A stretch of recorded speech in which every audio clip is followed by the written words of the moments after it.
2페이지 펴주시면 되겠습니다. 자, 우리가 이 페이지 펴주시고요. BCM은 우리가 목자로서 살아가는 삶을 이야기합니다. 교사인데 이제 목자이다라는 거예요. 그런데 이제 우리에게는 참 부담스러운 정체성입니다. 왜냐면은 우리가 우리 자신을 알기 때문에 내가 목자로서 살아가기가 참 그럴 때가 있다라는 생각이 들 때가 있어요. 그러면 우리는 왜 목자가 되어줘야 되는가? 그 다음에 목자가 정말 될 수 있는가? 이 두 가지 문제에 대해서 답을 내려야 됩니다. 다시 한번 얘기할게요. 우리는 왜 목자가 되어야 되는가? 내가 목자가 될 수 있는가? 이 두 가지 문제에 대한 답이 있어야 돼요. 이 답이 없이는 사실 우리가 실질적인 사역 안으로 뛰쳐 들어가기가 쉽지는 않습니다. 왜냐하면 모든 사역은 다 에너지가 필요한 거잖아요. 그래서 우리 가운데 동기부여가 되어 있지 못하고 방법을 알지 못하면 사실 그 에너지를 우리가 어떻게 얻을지 또 어떻게 쓸지를 모르기 때문에 그 두 가지가 분명히 우리 가운데 답이 주어져야 돼요. 그래서 제가 지금 설명드리는 이 두 가지의 큰 포인트는 이 두 가지 문제에 대한 답입니다. 첫 번째, 왜 목자여야 되는가에 대해서 우리가 한번 살펴보겠습니다. 우선은 이제 돌봄, 가르침. 사실 이 두 가지가 우리 교육 목회에 굉장히 중요한 주제입니다. 돌봄을 할 것인가, 가르침을 가르칠 것인가.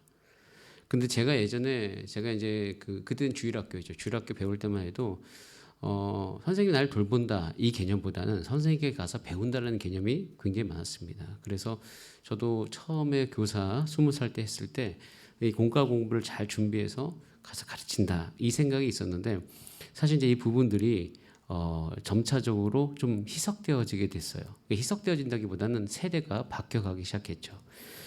자, 세대가 바뀌게 되는데 한번 이걸 보세요. 자, 여기 왼쪽에 보면 십자가 교회입니다. 오른쪽에 보면 또 십자가가 있죠. 하나는 그 안으로 집약되는, 또 하나는 안에서도 밖으로 빠져나가는. 이게 뭐냐면 여러분 지금 세대가 예를 들어서 두 가지 모습을 표현한다면 제가 다녔던 시대만 해도요. 저희는 교회 가는 것이 착한 아이들이 가는 곳이고 뭔가 교회 간다는 이 분위기가 사회 전반적으로 굉장히 긍정적인 효과가 많았을 때입니다. 제가 처음에 1990년도, 80년대, 제가 88년도, 86년도에 교회 다닐 때 초등학생이었죠. 2학년, 3학년, 4학년 그때 다닐 때만 해도 그때 당시 교회 이미지는 사회적으로 굉장히 좋은 이미지였어요. 그래서 그때 당시에는 80년대, 90년대는 교회 가는 것이 어떻게 보면 격려가 되어지고 교회 간다. 너 교회 다녀? 그러면서 뭔가 좀 이렇게 우러러보는 그게 있었어요. 지금은 그러지 않습니다. 그렇죠. 그렇기 때문에 그때는 사실은 돌봄은 교회 안에서만 행해도 됩니다. 애들이 자연적으로 교회 오거든요. 오면 그 온 아이들을 데리고 그냥 어떻게 할지만 생각을 하면 되는데 여러분 지금 시대는 왼쪽 오른쪽 어느 쪽에 더 가까울까요? 누가 봐도 오른쪽이 더 가깝죠. 오른쪽이 훨씬 더 가까운 시대가 됐습니다. 그리고 그 시대에 대해서 2000년대 초반부터 굉장히 화두가 되기 시작했어요. 그래서 제가 이제 이 책에 저의 개인적인 경험이긴 하지만 저 같은 경우에는 이게 잘 안 넘어가네. 죄송합니다. 제가 절대로 가르치지 말아라라는 책이 있었습니다. 그 책을 처음 읽을 때 전 충격을 받았습니다. 이게 무슨 책인가 하고 왜냐하면 굉장히 제목이 자극적이잖아요. 사실은 이제 돌봄과 가르침이 두 개는 뗄래야 뗄 수 없는 관계죠. 왜냐하면 돌봐야 되고 가르쳐야 되기 때문이죠. 그런데 이제는 시대가 바뀌었다. 점차적으로 사회가 교회 안으로 모이는 세대에서 이제 교회 바깥으로 나가려는 힘이 강화된 세대이기 때문에 사실 여기에 있어서 우리가 굉장히 중요한 것은 아이들이 교회 오게끔 만들어야 되고 또 아이들이 바깥에 있기 때문에 그 아이들을 돌봐야 되는 에너지가 교회 안에 있어야 된다. 이걸 강조해서 나온 책이 절대로 가르치지 말아라. 그리고 그 책에서 처음 제시하는 것이 우리 목자가 되어야 된다라는 거죠. 그 부분이 이제 뭐냐면 결국에는 우리가 돌봄과 가르침을 분리하는 게 아니라 돌봄과 가르침을 어떻게 우리가 융합할 수 있느냐. 이것이 우리가 살아가는 이 교회에 아이들에게 교육을 해야 되는 중요한 패러다임인 거예요. 가끔씩 우리 교사분들이 질문해요. 왜 교육자분들이 하셔야 될 것을 교사들한테 시켜요? 이렇게 이야기하시는 분들이 간혹 있어서 제가 당황하곤 해요.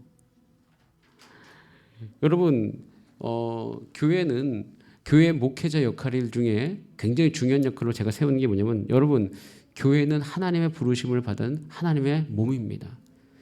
교육자가 해야 될 가장 첫 번째 몫은 성도를 온전케 하며라고 정의되어 있어요. 즉 뭐냐면 성도가 성도의 부르심에 맞도록 살 수 있도록 도와주는 사람이 바로 목회자인 것입니다. 근데 그 중에 한 가지가 뭐냐면 우리 교사로 부르심 받은 분들이 교사로서의 그 온전한 상황을 살 수 있도록 도와주는 것이 우리 역할이거든요.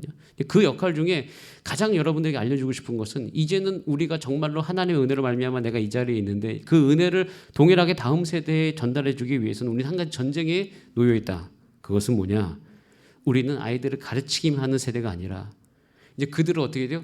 돌보고 가르치고 어떻게 보면 예전의 과거에보다 훨씬 더 많은 것들이 해야 될 시대에 도래하고 있다는 것을 우리는 부인할 수가 없는 것이에요. 그래서 우리가 왜 돌봐야 되는가? 왜 우리가 가르쳐야 되는가? 우리가 왜 더 에너지를 내야 되는가? 그것은 시대적 요청이기 때문이에요. 우리는 지금 이 시대가 돌봄이 강화되는 교육 목회의 시대를 살고 있습니다. 사실 BCM이 나오게 된 근거가 여기에 있습니다. 왜 우리가 BCM 시스템이라는 것을 교단에서 고민 끝에 만들었는가? 이젠 더 이상 이 시대가 옛날에 가르치기만 잘 그냥 와가지고 애들이 자연스럽게 오는 아이들을 잘 가르쳐서만 되는 시대가 아니기 때문인 거죠. 그래서 우리가 교육이면 교육이고 목회는 목회인데 이 두 개를 합치기 시작한 거죠. 그게 뭐예요? 교육 목회라는 거예요. 여러분 BCM이라는 것은 교육 목회를 이야기하는 것입니다. 그리고 여러분들은 교사로 부르심 받았긴 하지만 이 교회의 큰 부르심 안에 우리 서울제교, 우리 서울제 기독교에 대한 성결교회는 이 교육 목회를 어떻게 하기로 그러니까 교육을 어떻게 하기로 결정했는가? 교육 목회를 하기로 결정을 한 거예요. 이건 프로그램의 이야기가 아니죠. 우리가 이 교육을 어떻게 하기로 결정했느냐 이겁니다. 그래서 여러분들은 교육 목회하기 위해서 부름받은 사람이에요. 한번 따라할까요? 나는 교육 목회 안으로 부르심 받았다. 예, 이게 우리가 왜 목자가 되어야 되는 것에 대한 답이에요. 그래서 이 교육 목회가 BCM인 것이에요. 교육 목회를 하기 위해서 우리가 이 교육학이라는 것은 대상을 선정하고 대상을 세분화하며 그 세분화된 대상을 향해서 어떻게 가르칠지에 대해서 계속 세분화시키고 아주 구체화시키는 작업이 교육 작업입니다. 그렇기 때문에 큰 틀 안에서 우리가 이 교육 작업이 들어간 거죠. 그래서 우리는요. 여기서 한 가지 질문을 던져야 돼요. 성결교회는요. 제가 공부를 많이 하잖아요. 공부를 하면 할수록 이 두 가지 질문에서 우리는 답을 할 수 있어야 돼요. 저는 과감하게 대답합니다. 보통 대부분 교육 목회 시스템 하면 여러 가지 건에서 우리는 아이들이 많이 몰리는 프로그램을 선택할 거예요 라고 이야기하는 사람들이 있습니다. 물론 이제 굳이 이것을 구분할 필요 없지만 저는 한 가지를 그냥 성공 교육 목회라고 뭐 이렇게 명명하겠습니다. 하나는 성결 교육 목회죠. 어떤 목사님이 저에게 이야기했습니다. 박진규 목사, 성공 목회할 거야? 성결 목회할 거야? 사실은 이게 구분이 된다보다는 우리의 바람과 갈급함이 어디 있냐에 대한 질문인 거죠.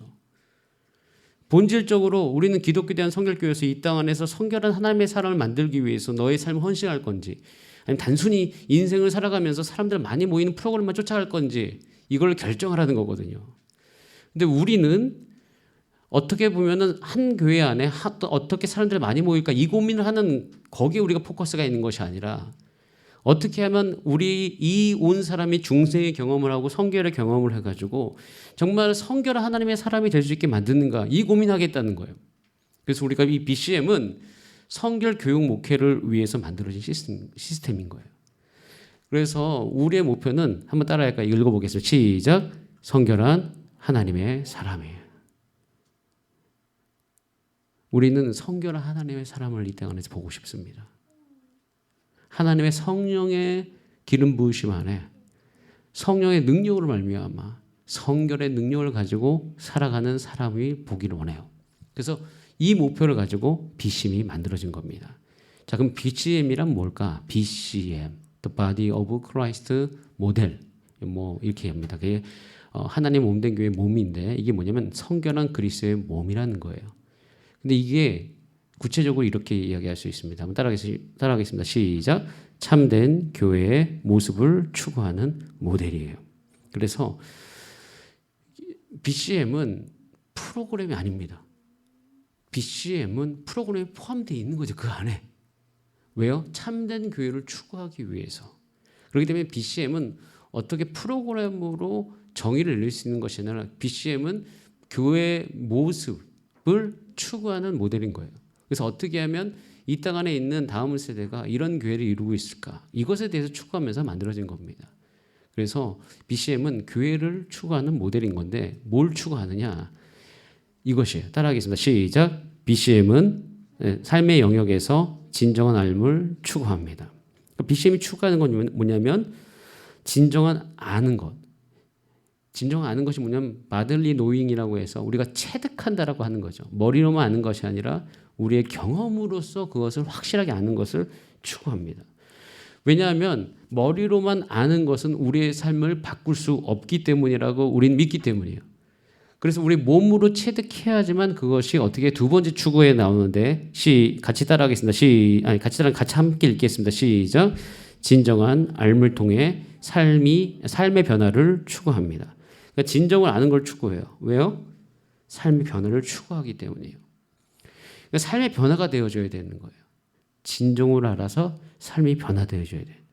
그럼 어떻게 하면 그게 삶이 변화될까? 세 번째 추구 방법이 나옵니다. 시작. 삶의 변화를 위해서 개인과 환경의 상호작용에 주목합니다. 라고 하는데 이 상호작용이라는 게 뭐냐면 이 개념을 알아야 되는데 개인이 있고 환경은 사실 이제 좀 말을 바꾸고 싶어요. 책에는 환경이라고 나와 있는데 저는 이것이 개인의 삶이라고 이야기하는 것과 하면 더 이해가 빠르겠다 생각합니다. 우리 슬아 선생님은 깜짝 놀래. 왜 이렇게 딱 집으로 돌아갔을 때 예수 믿는 환경이 더 강합니까? 예수 믿지 않는 환경이 더 강해요? 네, 안 믿는 환경이 더 강하죠. 그러니까 교회에서 느끼는 온도와 집에서 느끼는 온도가 서로 다를 겁니다. 그러면 한 가지가 분명한 게 뭐냐면 교회에서 배운 대로 집에 갔을 때 적용하기가 쉬워요, 어려워요? 어렵죠. 그러면은 우리 슬아 선생님은 집에 가서 선생님으로 살아갈 때 이게 왜 안 되고 이게 왜 어렵지? 그리고 거기서 느껴지는 다양한 삶의 생각들이 있을 거 아니에요. 그렇죠. 그걸 그대로 놓고 다시 어떻게 해요? 교회로 돌아오는 거죠. 교회 와서 말씀을 듣고 예배를 드리면서 그 어려운 환경들이 해석이 되어지고 이해가 되어지고 그리고 또 배운 것이 적용해본 어려움이 있지만 적용해봐서 그것이 되는가 안 되는가 또 안 되면 안 된 이유에 대해서 다시 듣고 다시 가서 적용해보고 하는 이런 어떤 과정들이 중요하거든요. 이런 과정들이 있을 때 사람은 성장하게 됩니다.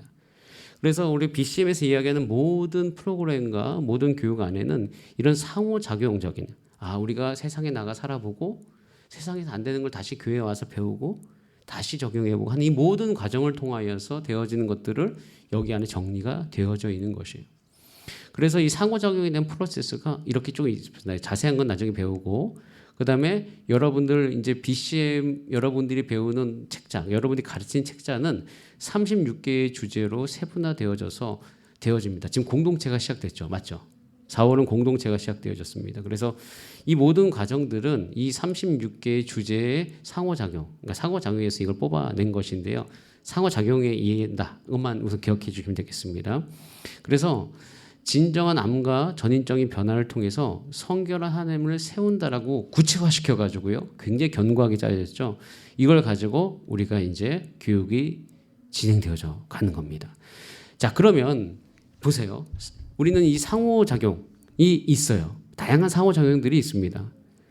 그러면 제가 예를 들어서 우리 심지무 선생님을 가르친다고 하면 지문유 선생님이 학생이라면 제가 이제 뭘 해야 될까요? 지무 선생님이 학교 가서 이제 어떻게 지내나 보고 학교에 지냈을 때 어려움들 와서 듣고 또 어떻게 지내나 보고 또 듣고 그리고 또 그것에 맞춰서 가르치고 지금 뭐냐면 정말 한 영혼이 자기 하나님과 또 공동체와 삶 안에서 상호작용할 때는 반드시 옆에서 그것을 관찰해주는 사람, 관찰해주고 돌봐주고 프로세스를 할 수 있도록 옆에서 가르쳐줄 수 있는 사람이 필요한 거예요.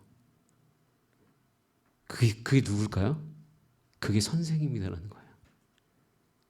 그러니까 왜 우리가 목자를 추구하냐면 우리의 교육의 목표가 그래서 그렇습니다. 그래서 우리는 왜 목자가 되어야 되는가? 우리가 추구하는 것이 그거기 때문인 거예요. 그래서 우리는 어떻게 해요? 나는 목자가 부르심을 받았다. 나는 목자다. 나는 부르신, 세우신, 보내심을 받은 참된 목자다. 나는 사대 사역을 실행하는 목자다라는 거예요. 그래서 우리가 이 BCM 교사를 이제 이거 큰 그림 안에서 세부적으로 얘기하면 우리는 목자로 부르심을 받았다는 것입니다. 그래서 BCM 교사의 삶이 어떤 삶이어야 되냐면 BCM 교사는 목자의 삶을 추구해요. 목자로 살아가야 됩니다. 여러분들은 목자이십니까? 네. 뭐 이렇게 이야기하면은 갑자기 질문해서 답을 못 합니다. 이것에 대해서 알려주는 것이 지금의 시간이에요. 그래서 우리는 목자로서의 정체성을 인식해야 됩니다. 그래서 우리 4페이지로 넘어갔습니다. 4페이지에 보면 1번, 2번, 3번 있습니다. 자, 우리 한번 같이 읽어보겠습니다. 시작. 소그룹 목자는 양을 치는 목자다. 소그룹 목자는 양을 지키는 파수꾼이다. 소그룹 목자는 말씀과 기도로 공동체 회복을 이루어야 한다. 자, 보세요. 이 정체성을 들었는데 현재 여러분의 모습과 이 정체성과의 간극이 갭 있어요? 없어요? 있다고 느끼십니까? 없다고 느끼십니까? 좀 대답 좀 해보세요. 어진이래요. 죄송합니다. 어진 선생님 맨날 불러서 선생님 안녕하세요. 자, 어진 선생님 갭 차이가 있으세요? 없어요? 느껴져요? 느껴져요? 지문 선생님은 어떠세요? 있으십니까? 우리 예지 선생님 어떠십니까? 그렇죠. 우리가 우리의 정체성과 우리 현재 모습과의 갭 차이가 분명히 느껴집니다. 자, 그럼 여기서 한 가지 질문. 이런 간극, 이런 갭, 이런 우리가 추구하는 모습과 현실의 나의 모습과의 이 괴리감 때문에 이 정체성을 내팽겨 치실 겁니까? 그럼에도 불구하고 주님 부르셨기 때문에 취하실 것입니까? 선택의 문제가 있습니다. 저는요, 저를 목사로 부르신 하나님을 신뢰합니다. 저는 목사의 자격이 없습니다. 제가 어떻게 하나님의 말씀을 대언하는 종으로서 이 세상을 살아갈 수 있습니까? 저는 여전히 제 안에 인간적인 욕구가 넘치는 사람입니다. 그런데 저는요, 하나님을 믿습니다. 그리고 그 하나님이 저를 부르셨다는 사실도 믿습니다. 자격이 있어서 부르지 않았다는 것도 확실합니다. 그러나 그 정체성을 절대 내팽겨 치지 않습니다.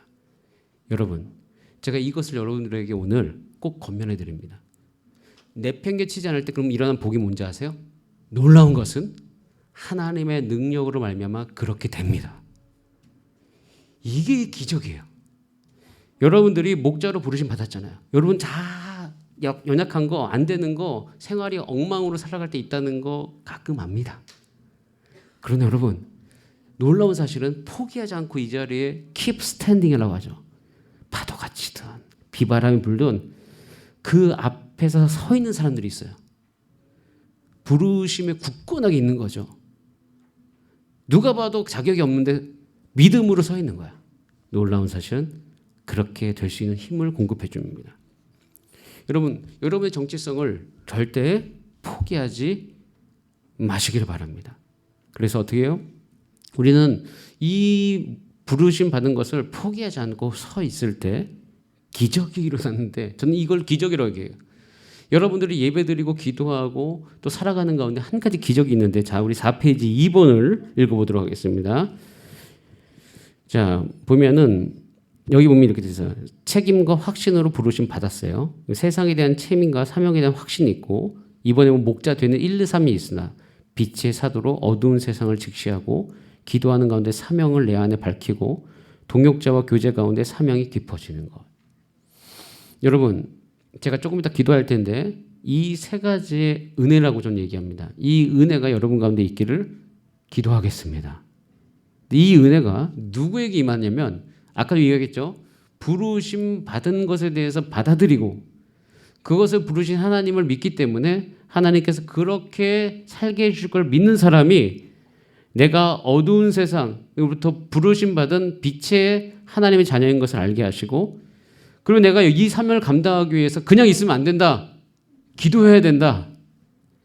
그리고 기도할 때 남을 향한 동역의 관계와 또 우리 모든 교육자들과 관계 가운데서 어떻게 살아가는지를 여러분들이 배울 수 있게 되는 것이에요. 그러면 어떻게 해요? 여러분 각 부서에 들어갔잖아요. 그럼 부서 공동체 안에서 어떻게 서야 될지를 고민하게 될 거예요. 이 은혜가 임하면. 그 다음에 어떻게 돼요?